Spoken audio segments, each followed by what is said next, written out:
जय कालका माँ मित्रों, आज हम जानेंगे देवी देवता की सवारी शरीर में आती है तो क्या हम पर प्रेत की सवारी भी आ सकती है। तो चलिए वीडियो शुरू करते हैं। उससे पहले अगर आप मेरे चैनल पर नए हैं तो मेरे चैनल को सब्सक्राइब कीजिए, बेल आइकन को दबाइए जिससे मेरे आने वाली वीडियो का नोटिफिकेशन आप तक पहुंच जाए। वीडियो अच्छी लगे तो लाइक कीजिए, शेयर कीजिए और वीडियो को पूरा देखिए जिससे आपको सारी जानकारी प्राप्त हो सके। तो चलिए वीडियो शुरू करते हैं।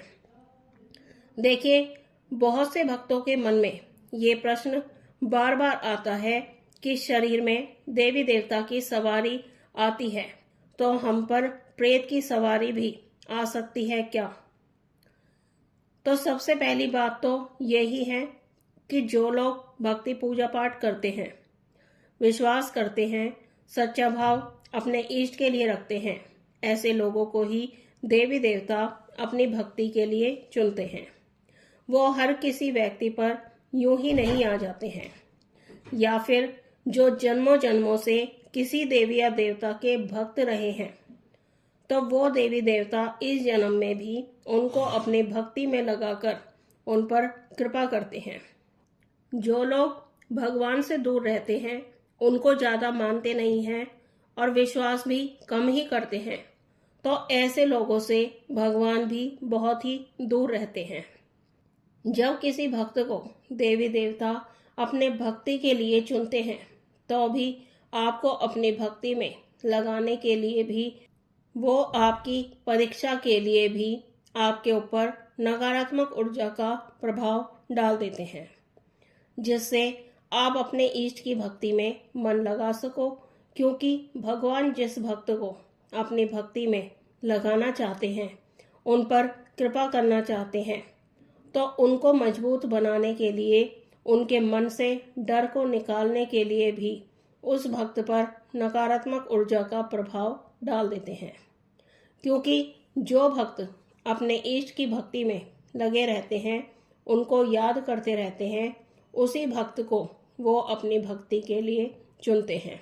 क्योंकि परीक्षा के बिना कोई भी व्यक्ति भक्ति के रास्ते में आगे नहीं बढ़ सकता है, और परीक्षा भी उन्हीं की होती है जो स्कूल में एडमिशन लेते हैं। रोज स्कूल जाते हैं तो आगे बढ़ने के लिए और अपने विद्यार्थी की योग्यता को जानने के लिए ही अध्यापक परीक्षा लेते हैं। जो बच्चे स्कूल नहीं जाते हैं, कुछ भी ज्ञान प्राप्त नहीं करते हैं, तो ऐसे बच्चों से अध्यापक क्यों बात करेंगे। तो ऐसे ही देवी देवता का संबंध होता है। जो लोग भक्ति नहीं करते हैं, अपने इष्ट को याद नहीं करते हैं, तो ऐसे लोगों से देवी देवता भी दूर ही रहते हैं। उनके जीवन में कष्ट परेशानियां भी बहुत ही कम होती हैं, और ज्यादातर भक्तों को ये कहते भी सुना जाता है कि जो लोग पूजा नहीं करते हैं वो कामयाब होते हैं, तरक्की करते हैं और धनवान होते हैं। तो देखिए, जिस भक्त को भगवान अपनी भक्ति के लिए चुनते हैं, उस भक्त के पास चाहे कुछ भी ना रहे, लेकिन भगवान की कृपा उस भक्त पर हमेशा बनी रहती है और जन्मों जन्मों तक बनी रहती है। अब बात करते हैं कि देवी देवता की सवारी शरीर में आती है तो क्या हम पर प्रेत की सवारी भी आ सकती है। देखिए, जब भी किसी देवी या देवता की सवारी आपके शरीर पर आती है तो जरूरी भी नहीं है कि कोई प्रेत आपके साथ पहले से लगा हुआ ना हो सकता है आपके शरीर में पहले ही कोई प्रेत हो, तब आपके ऊपर किसी देवी या देवता की सवारी आ गई हो, आपकी भक्ति से प्रसन्न होकर, या फिर आपकी रक्षा के लिए वो देवी देवता प्रेत की सवारी के बाद आप पर आए हो। कई बार ऐसा भी होता है कि आप पर माता की सवारी आती है। माता की सवारी का छोटा सा अंश आपको प्राप्त हुआ होता है, पूरी तरह से माता की सवारी आप पर नहीं आई हो। कई बार ऐसा भी होता है कि माता काली के साथ बहुत सारी नकारात्मक शक्तियां, जैसे भूत प्रेत, डाकनी शाकनी, चुड़ैल, बेताल चलते हैं। और जब माता आती हैं तो माता के साथ ये भी आ जाते हैं। अगर आपके ऊपर माता की सवारी आती है तो ऐसा बिल्कुल भी नहीं है कि आपके ऊपर प्रेत की सवारी नहीं आ सकती है। आपके शरीर में जिस देवी या देवता की सवारी आती है, वो सवारी, वो शक्ति उस प्रेत को, उस नकारात्मक शक्ति को नष्ट करने का काम नहीं करती है। लेकिन जो देवी देवता की सवारी आप पर आ रही है, वो आपकी मदद जरूर करती है। आपको उस नकारात्मक शक्ति के द्वारा दिए गए कष्टों से, परेशानियों से आपको बचाने की कोशिश करती है, या आपको उसके द्वारा दिए गए कष्टों को सहने की हिम्मत देती है। जैसे अगर वो प्रेत आपकी दुर्घटना करवाना चाहता है, या आपको मारना चाहता है, या फिर आपको सीढ़ियों से धक्का मारने वाला है, तो आपके ऊपर जिस देवी या देवता की सवारी आती है, उनकी कृपा से आपको ज्यादा नुकसान नहीं होगा। आपके साथ कोई बड़ी दुर्घटना नहीं होगी। कोई भी बुरी शक्ति आपके शरीर में होती है तो किसी भी देवी या देवता की सवारी उसको हटाने का काम नहीं करती हैं। वो आपकी मदद करते हैं, या तो आपको किसी भगत तक पहुंचा देते हैं, या फिर कोई ऐसा व्यक्ति आपके पास आपकी मदद के लिए भेज देते हैं जिसे इन चीजों का ज्ञान हो। और जो माता का सच्चा सेवक हो, माता का सच्चा भक्त हो, जो आपका किसी तरह से नुकसान ना करे।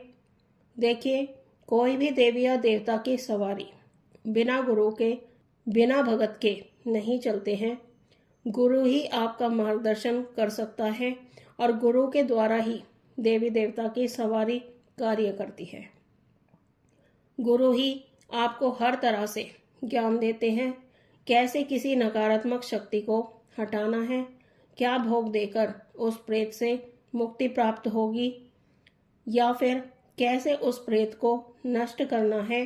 तो जब बिना गुरु की सवारी जब आपके ऊपर आती है तो आपके शरीर में प्रेत की सवारी भी आ सकती है। बिना गुरु के आप अपने ऊपर आ रही सवारी के बारे में भी नहीं जान सकते हो, क्योंकि जब किसी देवी या देवता की सवारी आपके शरीर में आती है तो वो आपकी भक्ति से, आपकी सेवा से, पूजा से प्रसन्न होकर आती है। पर उस सवारी के आने के बाद आपको क्या करना है, कैसे उनसे अपनी परेशानियां दूर करवानी है, इस बात की जानकारी आपको बिल्कुल भी नहीं होती है। तो जब भी किसी व्यक्ति के शरीर में प्रेत की सवारी आती है तो आपके ऊपर आ रही देवी देवता की सवारी उस प्रेत के द्वारा दिए गए कष्टों, परेशानियों से आपका बचाव करती है, आपकी रक्षा करती है, आपको मरने नहीं देती है, लेकिन उस प्रेत को नष्ट नहीं करती है। आपके शरीर में प्रेत ऐसी जगह बना लेते हैं और अपना वास बनाकर रख लेते हैं, और कई कई सालों तक आप उस प्रेत के द्वारा दिए गए कष्टों को झेलते रहते हैं, क्योंकि देवी देवताओं की आपके शरीर में जगह नहीं होती है, क्योंकि प्रेत आपके शरीर में हर समय रहते हैं। वो कुछ समय के लिए ही आपके शरीर को छोड़ते हैं, और आपकी पूजा से जो आपको सवारी प्राप्त होती है वो इतनी मजबूत नहीं हो पाती है, इसीलिए वो कुछ समय के लिए ही आपके शरीर में आ पाते हैं। तो जब उस देवी या देवता की सवारी आपको किसी ऐसे व्यक्ति से मिलवाती है, या किसी भगत से या गुरु से मिलवाती है, और आपको गुरु मिल जाते हैं, तो वो आपको बताते हैं कि आपको आगे क्या करना है। वो आपके ऊपर से उस प्रेत को हटाते हैं, उसको नष्ट करते हैं, उसको प्रेत योनि से मुक्ति दिलवाते हैं। जब तक आपके ऊपर उस प्रेत की सवारी होती है, तब तक आपके घर में भी परेशानियां, बीमारियां बढ़ने लगती हैं। घर के सदस्यों में मनमुटाव बढ़ जाता है, धन बरकत खत्म हो जाती है, लेकिन आपके ऊपर आ रही देवी या देवता की सवारी आपका ज़्यादा नुकसान नहीं होने देती है। अगर वो प्रेत आपके घर के सदस्यों को भी नुकसान पहुंचाना चाहता है तो वो शक्ति आपके परिवार की भी रक्षा करती है, वो उनको मरने भी नहीं देती है। तो अगर आपके मन में ये प्रश्न है कि देवी देवता की सवारी आने से आपके घर में जो भी प्रेत है आप उससे अपनी और अपने परिवार की रक्षा कर सकते हो, तो ऐसा नहीं होता है। उनको हटाने की विधि होती है, उपाय होता है, जिससे वो प्रेत दोबारा आपके शरीर में ना आ सके। कोई भी भगत किसी भी नकारात्मक शक्ति को हटाने के लिए उतारा ही करता है। उतारे के माध्यम से ही उस प्रेत से मुक्ति मिल सकती है, लेकिन इस बात का आपको ज्ञान होना चाहिए। जब किसी प्रेत रोगी के ऊपर से उतारा किया जाता है तो उस प्रेत की शक्ति उस उतारी हुई चीज में आ जाती है। अब देखिए उतारा किस चीज का होता है। वो होता है जैसे जायफल, लौंग, बताशे, 7 प्रकार की मिठाई या फिर नारियल का उतारा जब होता है तो उस प्रेत की शक्ति उस प्रेत रोगी के शरीर से हटकर उस चीज में आ जाती है। तो फिर उस उतारे को कुछ लोग अग्नि में प्रवाहित कर देते हैं, कुछ लोग हवन करके भस्म कर देते हैं, कुछ लोग बहती हुई नदी में प्रवाहित कर देते हैं, या कुछ लोग उस प्रेत को उसके स्थान पर बिठा देते हैं। तो मित्रों, ये थी जानकारी कि देवी देवता की सवारी शरीर में आती है तो क्या हम पर प्रेत की सवारी भी आ सकती है। तो मुझे आशा है आपको ये जानकारी पसंद आई होगी। पहली बार चैनल पर हैं तो चैनल को सब्सक्राइब कीजिए, बेल आइकन को दबाइए, जिससे हमारी आने वाली वीडियो का नोटिफिकेशन आप तक पहुंच जाए। वीडियो अच्छी लगे तो लाइक कीजिए, शेयर कीजिए। हम मिलते हैं एक नई जानकारी के साथ, तब तक के लिए जय महाकाल, जय महाकाली।